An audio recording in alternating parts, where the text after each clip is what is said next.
My first question for you is this. When you're in high school, you go to school, you start at 8:15 and you go to school till 3:15. You have a few minutes between classes and you have a lunchtime. Yes. How is your schedule different now than it was when you were in high school? Well, on Tuesdays, my first class starts at 8 a.m. and I have to be there right before class starts, or else the professor will get mad. I'm not through with all my classes until on Tuesday until around 12, but that's only for my morning classes, and then I'll go to lunch in between then and sometime in the afternoon, and then my night class will start at 5:30, and I'm in it till 8:30 that night. So what do you do Between from lunch till night? go to the student center and play ping pong or pool or whatever I want to do. Work on some homework. So wait a minute here.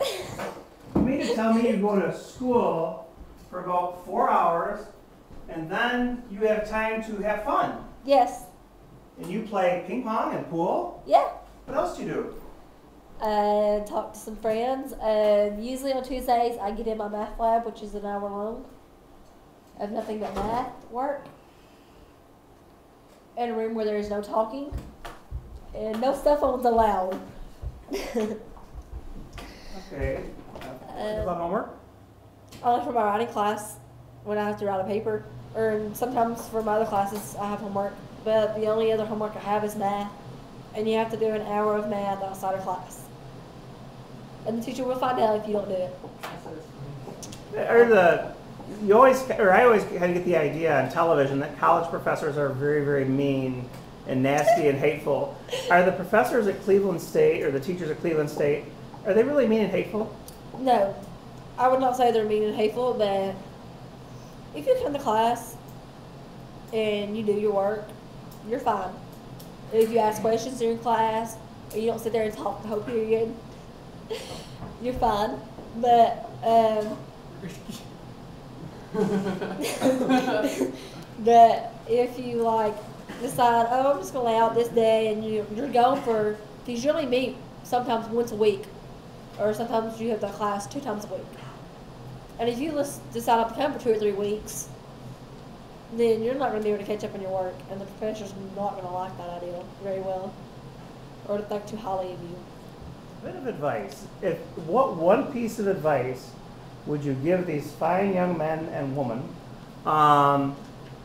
about preparing for college from high school? What should they be doing now? Listen to your teachers.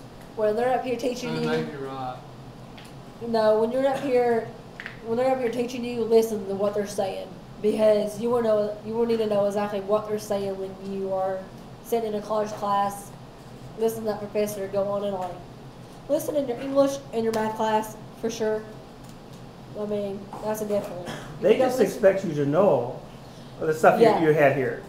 Yeah, if you're in college and they're like, what's so-and-so, and if you don't know that, then you're just out of luck, because you will need to know that. So what do you need to do then?